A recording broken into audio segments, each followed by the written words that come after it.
قال الفقيه رحمه الله تعالى في كتاب الله تعالى دليل على أن ترك المعصية أفضل من أعمال الطاعة. Ошондой эле Аллах Таала Куранда ушундай бир далилдерди келтирет. Күнөөнү таштоо бул жакшылык ишти кылганга караганда жакшыраак дейт да. Бир жакта ибадат турат, Алланын буйругун аткарып, бир жакта болсо күнөөдөн сактануу турат да. Кимиси жакшы деп атат да. Кимиси жакшы десе, күнөөнү таштап коюу жакшыраак дейт.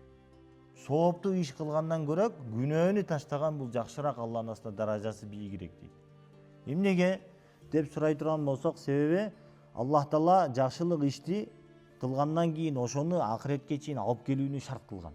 Акыретке чейин алып келиш керек ошону. Бузуп койбой, эл көрсүн кылып, элдер көрсүн, мактасын деген сыяктуу нерселерден сактап, артынан бир күнөө иш кылып албай, ошо жакшылык ишти кылдыңбы, соопту. Эми ошону акыретке чейин жеткизүү бар да. Жөн эле кылып койсоң эле болду эмес, аны жеткизиш керек аягына чейин. Ал эми күнөөдө сактанууда болсо, жөн эле күнөөдөн сактанып койсоң болду. Аны жеткизиш фарз эмес, же важип эмес. Аллах Таала ошондуктан Куранда айтат, Ан'ам сүрөсүнүн 160 аятында: "Мен жаа бил хасанати фалаху ашру амсалиха." Кимде ким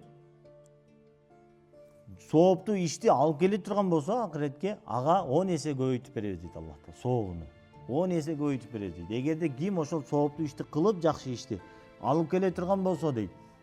Мындайча айтканда, бул жерде Алла шарт кылды, жакшылык ишти кылдыңбы, сооптуу ишти кылдыңбы, алып келишиң керек. Аягына чейин ошону кармап, эл көрсүндөн сактап, риядан сактап, күнөө иштерден сактап, ошону жеткизишиң керек. Ал эми башка аятта болсо Алла айтат: "Ва нахан нафса анил хава фа иннал джанната хиялл маъва." Кимде ким өзүнүн нафсисин күнөөлөрдөн тыйган болсо, анда фа иннал джанната хиялл маъва, ал үчүн бейиш даяр дейт Аллах Таала. Бейиш анын бара турган жери дейт.